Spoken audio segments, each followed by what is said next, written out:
मनुष्य जीवन सबसे अनमोल जीवन है। कबीर साहब कहते हैं,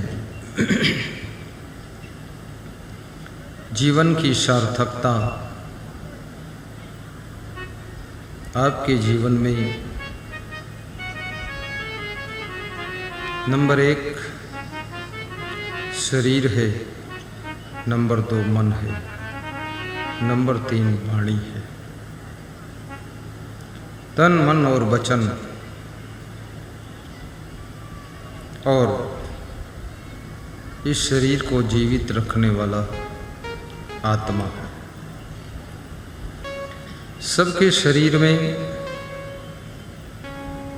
एक जीवात्मा विराजमान है। कभी कभी आप समझते हो कि मैं शरीर हूं, और कभी कभी आप समझते हो कि मैं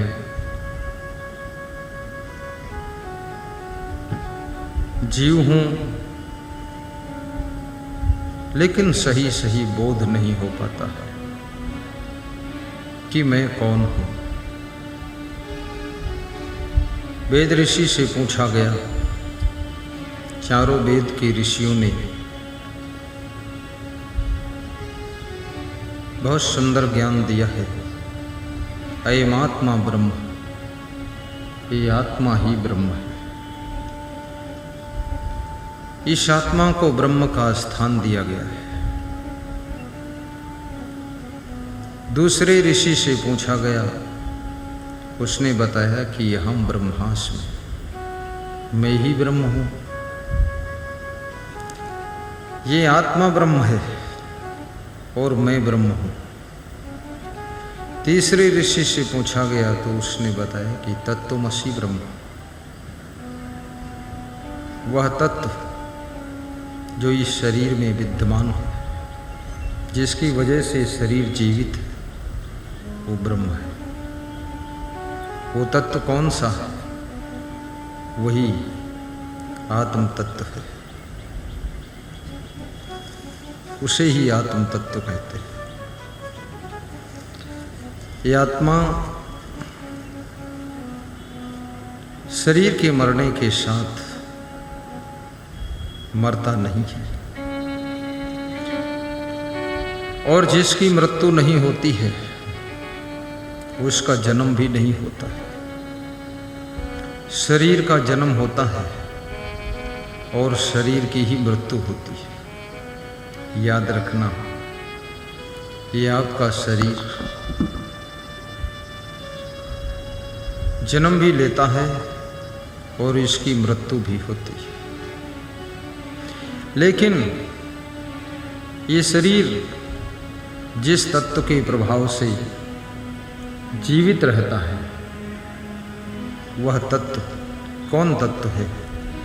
उसी तत्व का नाम आत्मा है। और उस तत्व का स्वरूप क्या है? उसका स्वरूप अजर है, अमर है, अविनाशी है, अखंड है, निर्विकार है। ये आत्मा किसी से मोह भी नहीं करता है। जब तक जीवन है, इस शरीर के माध्यम से मन के द्वारा संसार में तुम मोह करते हो। मरने के बाद ये आत्मा याद भी नहीं रखता है कि कहाँ से हम शरीर छोड़कर आए हैं। अभी मैं आपसे पूछूं, हे मायानंद, तुम कहाँ से शरीर छोड़कर आए? मायानंद को मालूम नहीं, क्योंकि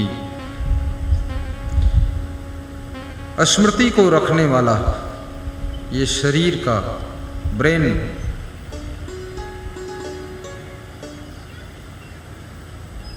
मृतक होकर के अग्नि संस्कार में दफन हो चुका है।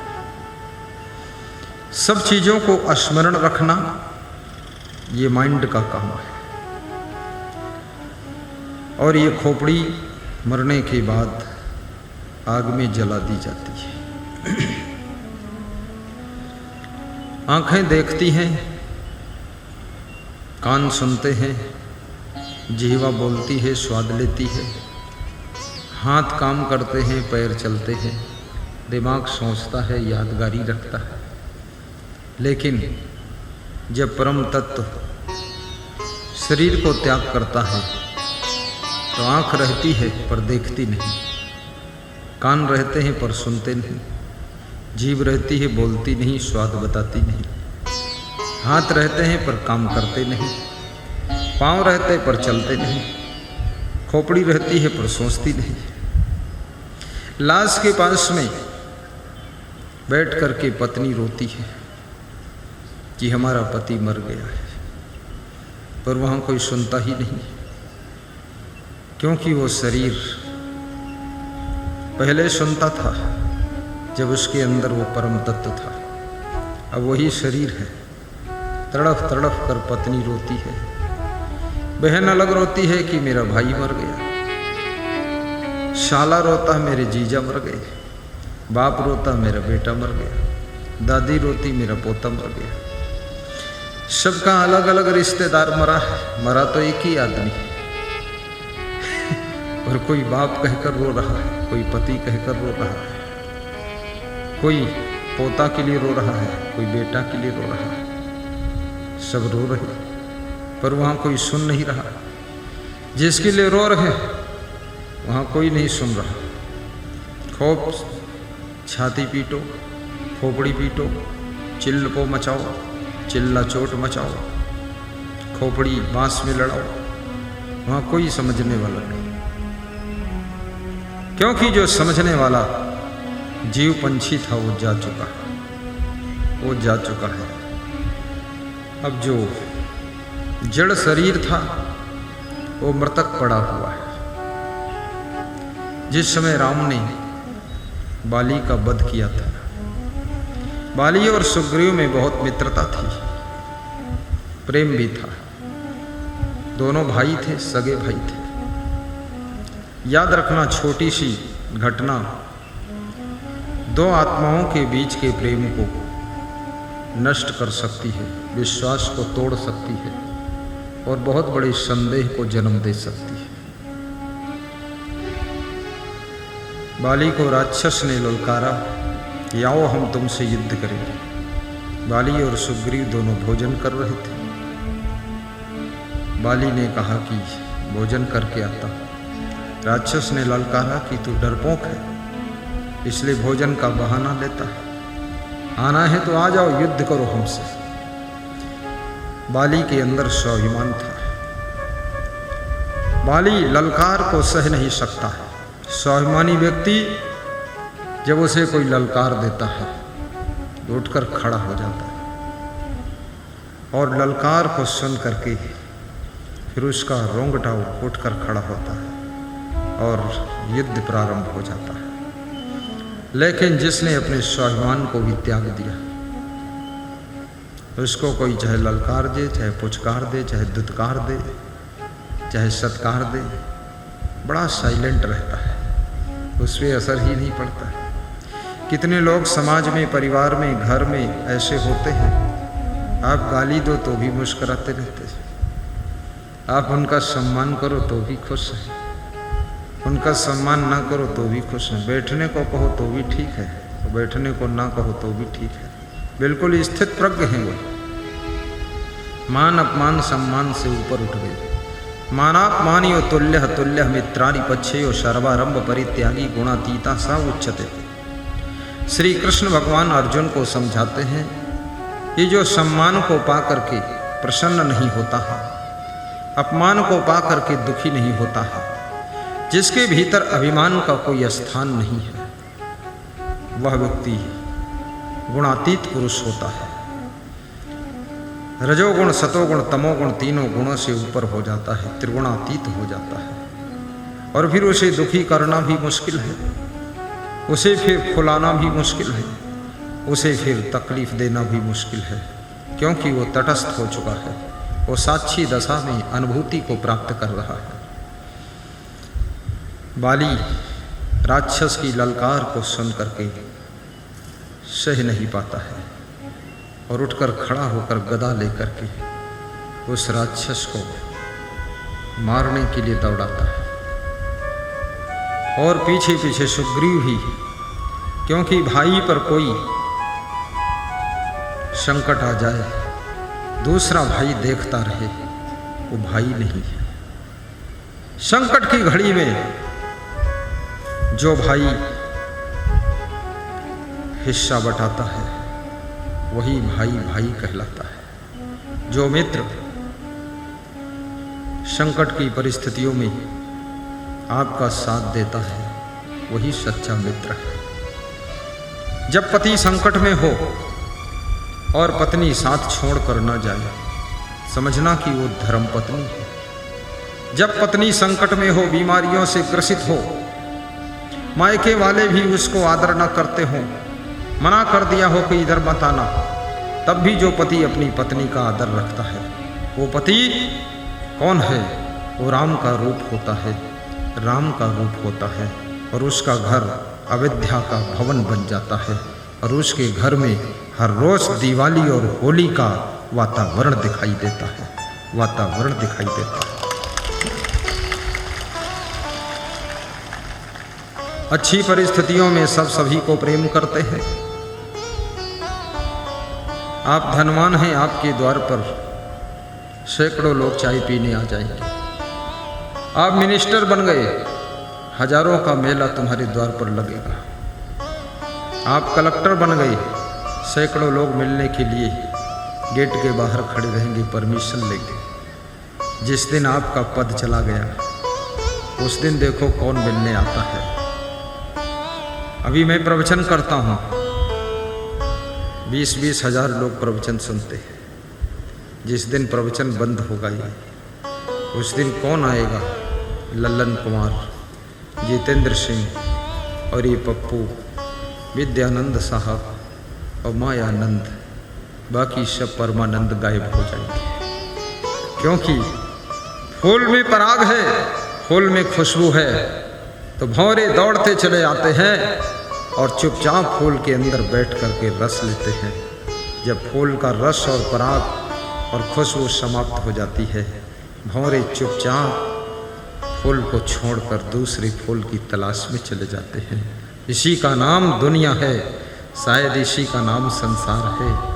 यहाँ कोई आ रहा है, कोई जा रहा है, कहीं तो घोड़े पे दूल्हा चढ़ा जा रहा है, कहीं तो जनाजा उठा जा रहा है। शायद इसी का नाम है दुनिया। यहाँ कोई आ रहा है और कोई जा रहा है, ये संसार है। आया है तो जाएगा, राजा रंक फकीर, एक सिंहासन चढ़ चले, एक बंधे जात जंजीर। आवागमन का संसार है, लेकिन याद रखना, मैंने अपने संत जी से पूछा कितने लोग प्रवचन सुनते हैं। उन्होंने बताया 48 करोड़ व्यूअर है। तो हमने कहा 48 करोड़ में 48,000 ऐसे लोग हैं जो दर्शन करना चाहते हैं, और 48,000 में 4800 ऐसे लोग हैं जो कुछ सेवा करना चाहते हैं, और 48 लोग ऐसे हैं जो पक्के गुरु के भक्त बनना चाहते हैं, बाकी जय राम जी की करना चाहते हैं। क्या है गति संसार की? बाली गदा लेकर के राक्षस को जोर से दौड़ाता है। राक्षस बाली के रूप को देख करके घबरा जाता है और राक्षस जान बचाकर भागता है।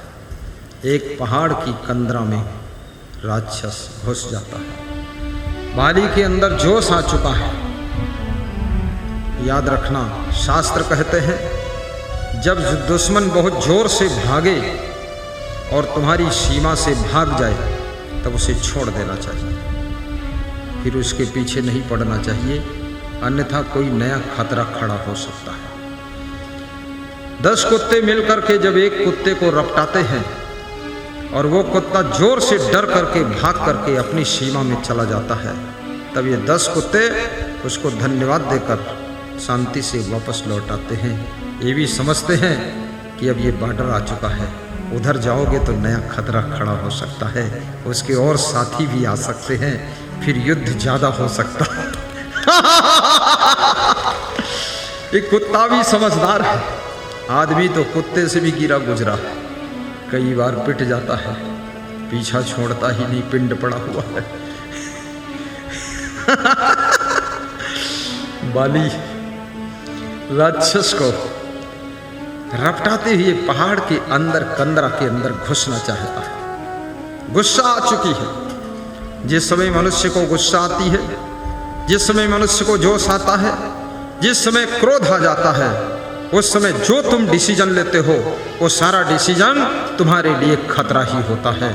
इसलिए क्रोध में कोई डिसीजन मत लेना, गुस्सा में कोई डिसीजन मत लेना, नाराजी में कोई फैसला मत लेना, और याद रखना अति खुशी में भी कोई फैसला मत लेना, कि वो फैसला तुम्हारा नहीं है, वो फैसला क्रोध का है, वो फैसला बहुत बड़ी खुशी का है, वो फैसला अवश्य गलत हो सकता है। हमेशा शांत मन होने पर कोई फैसला लेना चाहिए। तालियां बजाने की छूट दी जा रही है। जिस तरह तुम सुस्त बैठे हुए हो, तुम्हारी सुस्ती को देख करके हमारी मस्ती भी उड़कर चली जाएगी। मैं इतना मस्त हूं, तुम इतने सुस्त हो, तुम क्यों इतने पस्त हो, क्यों इतना तुम निराश दिखाई देते हो। मुझे लगता है कि आप लोगों को टेंशन तादाद से ज़्यादा है, चिंता भी बहुत ज़्यादा है। किसी तरह से जिंदा हो, अन्यथा अभी तक तो निपट गए होते। इसलिए थोड़ा हंसिए भी और ताली भी बजाइए, जोरदार ताली बजनी चाहिए।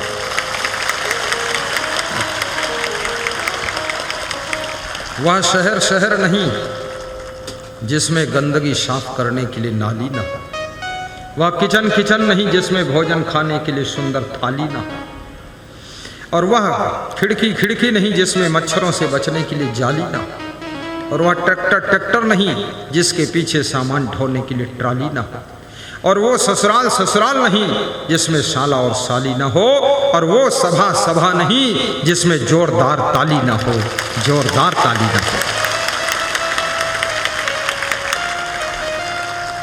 अब की बार लगा है कुछ आप लोगों के अंदर शक्ति पैदा हो,